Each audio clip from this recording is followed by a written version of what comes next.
Let us start with Mr. Latifi on the end. It's good to see you, man. This is going to be a question for all three of you guys.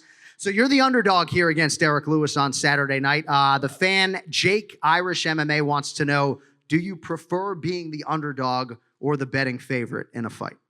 Well, to be honest, I've been an underdog all my life. Since I started in the UFC, I started fighting the 205 division. Everybody thought I was too small for that weight, and everybody was saying go down to 185. And I proved a lot of people wrong. And Saturday, let's see. And now I went up to the heavyweight division. And I'm fighting a tough opponent, but I love the challenge, and I have no problem being the underdog. Katlyn, congrats on the title fight. Good to have you here in Houston. I saw you at the Rockets game last night. Well represented there. So you've been a favorite for a lot of your UFC fights. That is not the case on Saturday. Any preference for you either way? Yeah, most of my fights I've been a favorite. I think if I was an underdog, it was super close. But yeah, it doesn't make a difference to me. I think I do better with the higher level opponents I fight. I perform better. So I'm excited for this fight and no pressure. We're excited to see what you can do with the opportunity. Let's hear it. Yeah. Dom, good to see you, my man. Minus 185 betting favorite against Chris Weidman in Boston in October. Betting underdog this weekend. Do you have any preference, favorite or dog? I've actually been the favorite in every fight in my UFC career. I believe so far. But this is the first time I'm an underdog, and for me, I get to just go out there and be free, man. I get to go full speed. I got nothing to lose. I mean, I don't see anything better than that. No. All right, next up here at MMA with 2 Gs. This one for Ilir Latifi. With no weight cut, will we see a better and more durable fighter moving forward? Last 3 fights was a hard time cutting weight, so this training camp, I feel great in fighting it, preparing in this division, and 100% see a better fighter. Hearing these kids in the background kind of makes me feel like at home. I left to get away from them. No. All right, next up, this one from SXLL and then a bunch of Ys. It's for Dominick Reyes. How do you plan to exploit John's poor defensive and offensive boxing?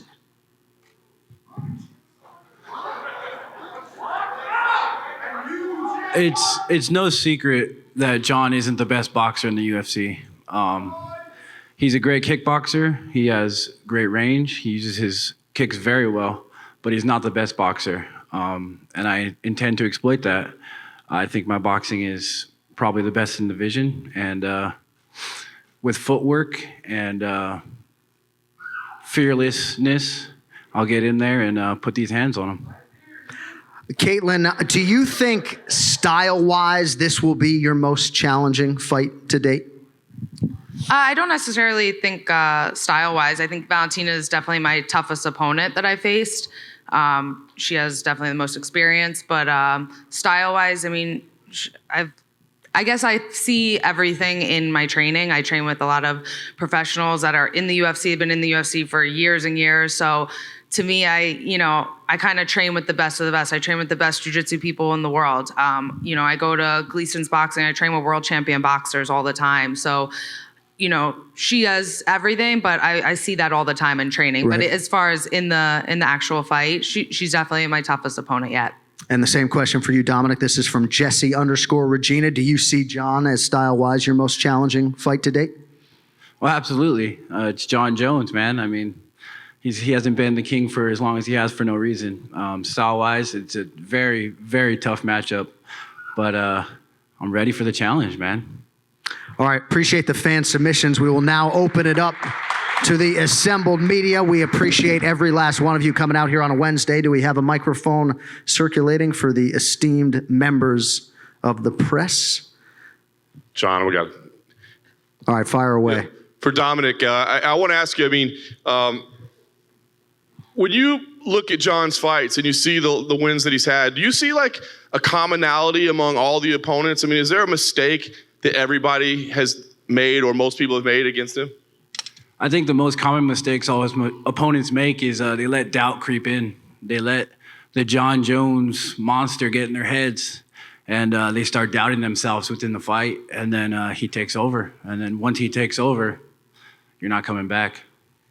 And as you were kind of putting together a game plan, I mean, obviously we've seen what he's accomplished and how great his record is. I mean, do you see a real weakness in his game that you feel like you can exploit, or is it a matter of, just having to go out there and fight a perfect fight to beat this guy? It's a little bit of both. There's holes in everybody's game. I can't exactly tell you exactly what my game plan is, but there are holes. And it's a combination of watching everybody fight him, and it's kind of putting everything together.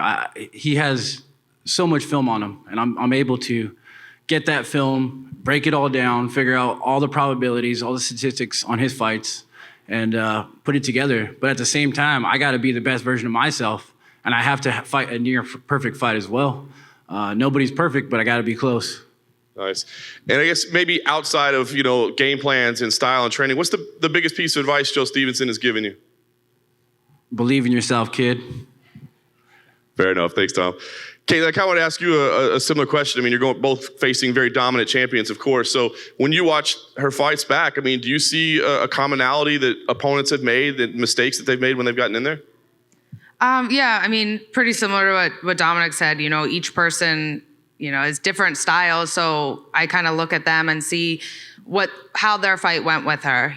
Some of them, a lot have completely different styles than me, so it's a little bit hard to tell. But yeah, I break down some of the fights in my own head, and then before I say what I feel, my coaches break them down and tell me what they say. So we kind of go back and forth, and I like to kind of make my own ideas before I hear their ideas.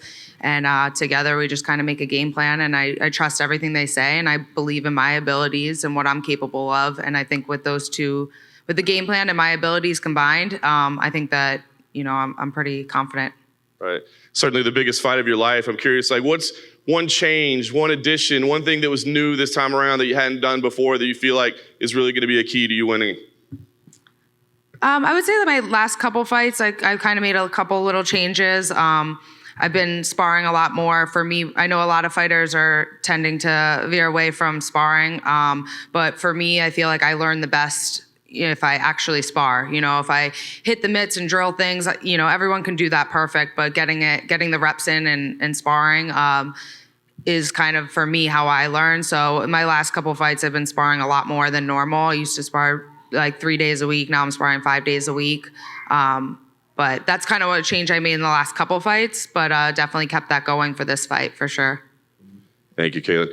And then for Ilir, if I could, I'm sure with no weight cut, you're enjoying this fight week a little bit more than most. Is this move to heavyweight certainly permanent? I mean, do you know this will be the rest of your career, or do you feel there's kind of a wait and see with how things go on Saturday? Right now, this is where I feel comfortable fighting in heavyweight, but you never know in the future, Maybe I'll go down again. So I'm open to fighting in both divisions. Nice. And let me ask, with you being at heavyweight, do you think it'll affect the type of fighter you are, the type of game you can implement? I mean, your power has always been a big thing, but moving up to heavyweight, do you feel like your game plan will be more on speed or, tactics like that? Of course, it's a different kind of way fighting 205 to a heavyweight. You just have to adapt in the right way so you don't miss the positive things you have from fighting in a light heavyweight. Of course, my speed is something that I'm gonna use in the heavyweight division. So putting on too much weight is not good either, So it's a hard balance, and it's something that you have to find a good way to balance. John Morgan, thank you very much. Any other brave souls out there? Mark Raimondi. First for Dominick, Anthony Smith was on Ariel's show on Monday talking about how he felt like John Jones tried to play mind games with him during fight week when he fought him, and everything has to be kind of on Jones's schedule. Have you felt that at all now that you're here in Houston? Do you feel like that Jones is trying to play mind games with you? No. I mean, I do my things on my schedule. This is my fight, so Jones can't touch me. And then for Katlyn, I noticed you're wearing an interesting fashion sneakers. What happened? What happened over here? Limited edition. It's a good style. Thank you. Were they Nikes? Maybe. A lot of people, Katlyn, have talked to Dom and asked him about John Jones, and Dom has said a few things like, you can't let the fact that you're going up against someone as good as Jon Jones affect you going into the fight, right? You can't let it get into your head. Are they cutting my mic? Are you feeling the same thing about Shevchenko? Do you feel like people have kind of almost defeated themselves before they stepped into the octagon against her? Yeah, I absolutely did. And, when I watched her fights when they were actually happening, I didn't notice. But going back and, when this fight got definitely signed and I was watching those fights, I kind of noticed the demeanor in some of the opponents' fights compared to when they fight other people. And they did really well. And I think they went into the fight just trying to get through the fight and not really to win.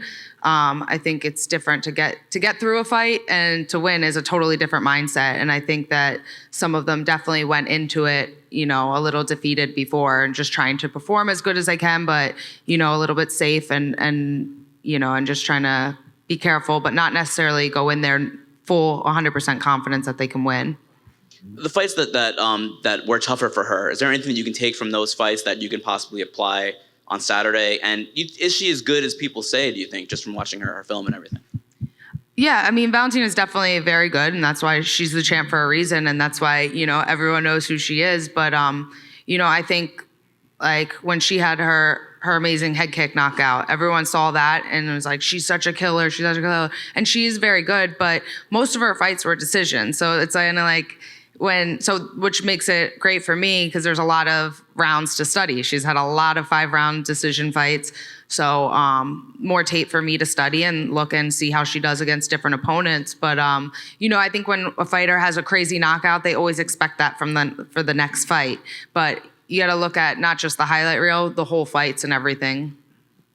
And then just for Ilir, so how bad were some of those weight cuts recently down to 205? Well, I cut around 35 pounds so was pretty big weight cuts, and yeah, I've done that enough. So it's pretty nice, coming fight week and being able to eat good food and stuff. I'm not used to that, so yeah, it's very different. So when you fought at 205, like how much did you weigh coming into the week, like on a Tuesday? Well, yeah, I don't know right now, but maybe I had 20 pounds. So are you much happier right now on a Wednesday? Right now I'm feeling good, yeah. Thank you, guys. Dominick, right here, up here. How do you plan on displaying the mama mentality that Kobe Bryant left us before he left this earth and display it Saturday on this big stage in the biggest fight of your career? I'm chasing greatness, man. And I believe in myself more than anybody could believe in me. It's about me. It's about the hard work I did. The mama mentality comes from the hard work I've done in this camp. I'm ready to go. The work I've done has been done. Now I just got to believe, and I believe. Oh man, I believe. I can't wait, man. Do you think to shock the world, we're not going to make this an MMA fight? You just got to take chances and do some stuff that nobody's done to Jon, even risk being on the wrong end of the knockout, but to put him into comfortable positions to shock the world? Because it seems like people turn into sparring partners when they fight him. It's kind of same too for Katlyn. What do you have to do to keep from being sparring partners with these great fighters that y'all fighting on Saturday? No, I agree with that statement. Absolutely. A lot of people end up turning into a sparring match.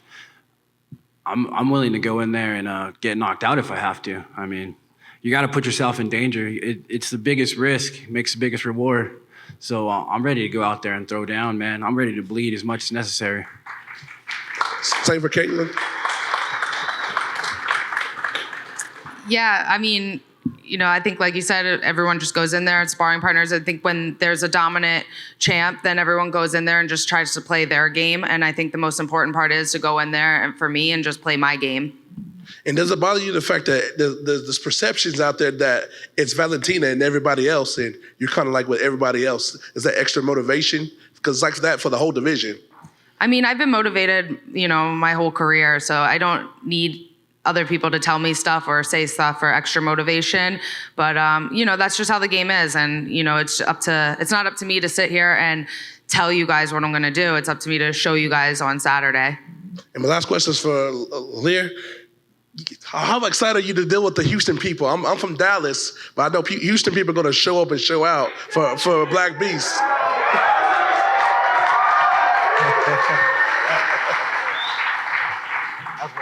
Well, you know, I have a lot of respect for Texas and Dallas and Houston and all the people here. I've been around.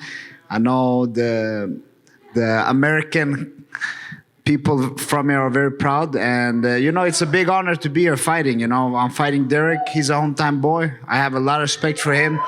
Fighting him, it's a big challenge. So we're gonna put on a show on Saturday. Dominick, right here. During the countdown, they showed you on a bike watching Jon Jones, like in his fights. But I'm curious, even before you were booked to fight him, between fights, how closely were you studying Jon Jones for a possible future fight? So, as I've come up through my UFC ranks, I've kept an eye on Jon, but I haven't exactly studied him like this. I'm focused on my next task at hand. And in order to get to the top, you got to focus on the next step in front of you. So I've been focusing on those steps. I can see the top, but I'm focused on what I got to do. And that's what I've been doing. And then after your knockout of Chris Weidman, you tweeted like southpaw precision and like a gif of the knockout. And since watching Jon Jones' last fight, he hasn't really fought a lot of straightforward southpaws, a lot of switches. I think Ovince St. Preux and Lyoto Machida, and maybe had not his best performance into those outside of the choke. So I'm curious, is facing a southpaw a kryptonite of Jon Jones? I'm not. I will find out on Saturday, man. I'm a true southpaw, so we got that. I got this left hand with me right here, and we'll see what happens.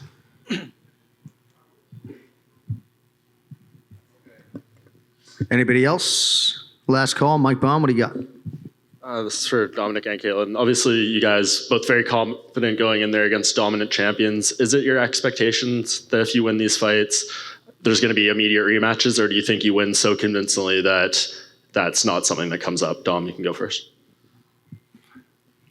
He definitely deserves a rematch after I beat him. I mean,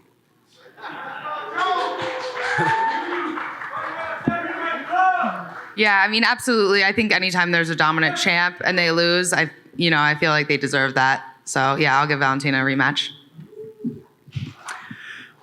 All right. Any last takers? We good, Lene? Yeah. All right. Well, thank you all very much for coming out, fans and media. Dominick Reyes, Katlyn Chookagian, Ilir Latifi might have a few minutes to take some photos, and then we'll bring the next athletes out. Thank you all very much.